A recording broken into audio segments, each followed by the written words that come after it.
నగరంలోని మంత్రి నారాయణ సుడిగాలి పర్యటన. MLA Ganta Srinivasarao, VMRDA chairman Pranav Gopal అధికారులతో కలిసి పర్యటించిన మంత్రి. సీతమ్మధారలోని స్లమ్ ఏరియాను పరిశీలించిన మంత్రి నారాయణ.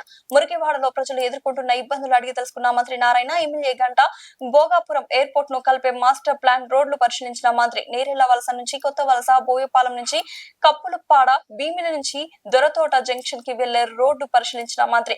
భోగాపురం ఎయిర్పోర్ట్ ప్రారంభం నాటికి మాస్టర్ ప్లాన్ రోడ్డు దాదాపు పూర్తి చేస్తాం.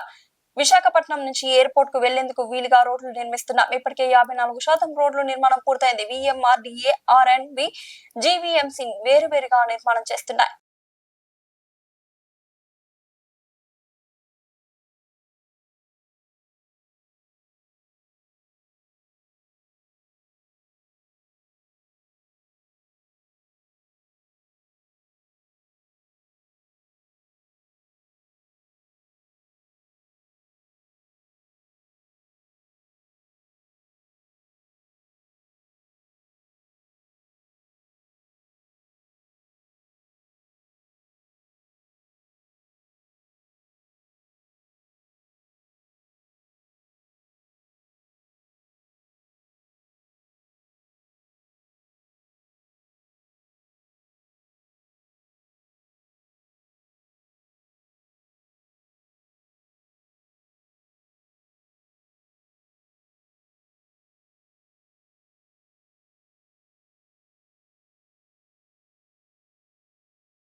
దానికి సంబంధించి అప్రోచ్ రోడ్లను అటు విఎంఆర్డిఏ మరియు మున్సిపాలిటీ విశాఖపట్నం మున్సిపల్ కార్పొరేషను మరియు ఆర్ఎండ్బి ఈ మూడు ఆర్గనైజేషన్స్ యాక్చువల్గా 7 రోడ్లు టేకప్ చేసినాయి.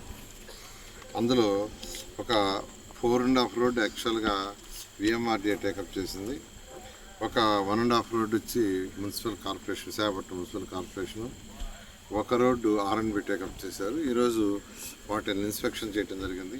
ఎందుకంటే అనుకున్న టార్గెట్ ప్రకారం ఇవన్నీ మే జూన్ కంప్లీట్ కావాలని యాక్చువల్గా ఆ యొక్క కాంట్రాక్ట్లను ఆదేశించడం జరిగింది. అయితే ఇంతవరకు 54% వర్క్ పూర్తయినట్టుగా యాక్చువల్గా 54% వర్క్ అయింది. దాన్ని యాక్చువల్గా ఫిజికల్గా ఇన్స్పెక్షన్ చేస్తామని ఈరోజు రావడం జరిగింది. వస్తే నిజంగానే వాళ్ళు యాక్చువల్గా మోర్ దెన్ 54% ఈ రోజుకైతే వర్క్ చేస్తున్నారు. ఆర్ఎండ్బి రోడ్డు కూడా యాక్చువల్గా ఏదైతే ఆర్ఎండ్బి వాళ్ళు చేయబోతున్నారో అది కూడా యాక్చువల్గా వాళ్ళకి కూడా అప్రూవల్ వచ్చింది. యాక్చువల్గా అడ్మినిస్ట్రేటివ్ అప్రూవల్ వాళ్ళు కూడా తొందరలో పిలిచి దాన్ని కూడా పూర్తి చేస్తారు. ఈ విధంగా భోగాపురం ఎయిర్పోర్ట్కి ఎవరైతే ఎయిర్పోర్ట్ కడుతున్నారో వాళ్ళతో కూడా అనేక దఫాలు డిస్కస్ చేయడం జరిగింది. గౌరవనీయ ముఖ్యమంత్రి గారు ఇచ్చిన ఆదేశం ప్రకారం ఈ రోడ్లన్నీ అనుకున్న ప్రకారం జూన్కి 99.9% పూర్తవుతాయి. ఎక్కడన్నా 1-2 దగ్గర ల్యాండ్ అక్విజిషన్ ప్రాబ్లం ఉంటే ఇబ్బంది అవుతుంది. ఒక రోడ్డు మాత్రం ఒక స్ట్రెచ్లో రిజర్వ్ ఫారెస్ట్ ఉంది. ఆ రిజర్వ్ ఫారెస్ట్ సంబంధించి దానికి కూడా ఎగ్జామ్షన్ కోసం పెట్టున్నాం. దాన్ని కూడా వీలైనంత తొందరగా తెప్పించి దాన్ని కూడా టేకప్ చేయడం జరుగుతుంది. అయితే ఈ నేపథ్యంలో ఈరోజు తిరిగిన వాటిల్లో ఏఎస్ఆర్ నగర్ని యాక్చువల్గా గౌరవనీయ శాసనసభ్యులు గంటా శ్రీనివాస్ గారు దాన్ని విజిట్ చేయమన్నారు. అది ఒక స్లమ్. ఏఎస్ఆర్ నగర్లో ఒక స్లమ్ ఉంది. ఆ స్లమ్లో దాదాపు 200 మంది 3.2 ఎకరాలు యాక్చువల్గా ఉన్నారు. అది యాక్చువల్గా ఒకప్పుడు ప్రైవేట్ బ్యాంకర్స్కి ఇచ్చినారంట. యాక్చువల్గా ప్రైవేట్ బ్యాంకర్స్ కొనుక్కున్నారు. అయితే వాళ్ళు దాన్ని పట్టించుకున్నందువల్ల అక్కడ ఈ స్లమ్ అనేక మంది పేదలు నిరుపేదలు యాక్చువల్గా ఎప్పటి నుంచో 30 ఏళ్ళ నుంచి 25 ఏళ్ళ నుంచి 20 ఏళ్ళ నుంచి. ఎందుకంటే ఈరోజు అడిగాం, నేను గౌరవనీయ శాసనసభ్యులు గంటా శ్రీనివాస్ గారు వాళ్ళని అడిగితే 20 ఏళ్ళ నుంచి ఉన్నా 30 ఏళ్ళ నుంచి ఉన్నా అని చెప్పారు. అందరూ ఇల్లు కట్టుకొని ఉన్నారు, చిన్న చిన్న ఇళ్ళు. కొందరు రేకుల ఇళ్ళు, కొద్దిమంది స్లాబ్స్ వేసుకున్నారు, కొందరు ఇంకా తాటాకలు ఇల్లు. దానిపైన యాక్చువల్గా కట్టడం అంటే ఇప్పుడు పట్టాలు గిట్టాలు ఏం లేవు వాళ్ళకి. అప్పుడప్పుడు వచ్చి అధికారులు బెదిరిస్తున్నారు. కొందరు అధికారులు ప్రైవేట్ వ్యక్తులు వచ్చి వాళ్ళని బెదిరిస్తున్నారు. ప్రైవేట్ వ్యక్తులు ఎవరైతే మాది ల్యాండ్ అని అంటున్నారో వాళ్ళు వచ్చి బెదిరిస్తున్నారు. ఇవన్నీ లేకుండా వాళ్ళకి హౌసెస్ కట్టి ఆ హౌసెస్కి యాక్చువల్గా వాళ్ళకి అలాట్ చేసేయటం. అదేవిధంగా ఎవరికైతే ఒరిజినల్గా ల్యాండ్ ఓనర్స్ అని అనుకున్నారో వాళ్ళకేం చేయాలా అనే దాని మీద ఒక పీపీపీ మోడల్లో కమిషనర్ గారికి చెప్పాము ఇన్స్ట్రక్షన్స్. ఆయన రేపు నుంచి దాన్ని వర్కౌట్ చేస్తారు. చేస్తే ఈ స్లమ్ అటు రెనోవేట్ అయిపోతుంది. స్లమ్ కూడా అక్కడ హౌసెస్ కట్టడం జరుగుతుంది. అదేవిధంగా ఎవరైతే స్థలమని క్లెయిమ్ చేస్తూ అప్పుడప్పుడు వచ్చి వాళ్ళందరినీ థ్రెట్ చేయడం బెదిరిస్తున్నారో ఆ సమస్య కూడా పోతూ వాళ్ళకు కూడా కొంత ల్యాండ్ అక్కడ ఇచ్చేటట్టుగా వాళ్ళు కూడా హౌస్ కట్టేటట్టుగా ప్లాన్ చేయడం జరిగింది. రేపు హట్కో ఏదైతే హట్కో ఉందో హట్కో వాళ్ళు రేపు రీజనల్ కాన్ఫరెన్స్ విశాఖపట్నంలో పెట్టారు 2 రోజులు.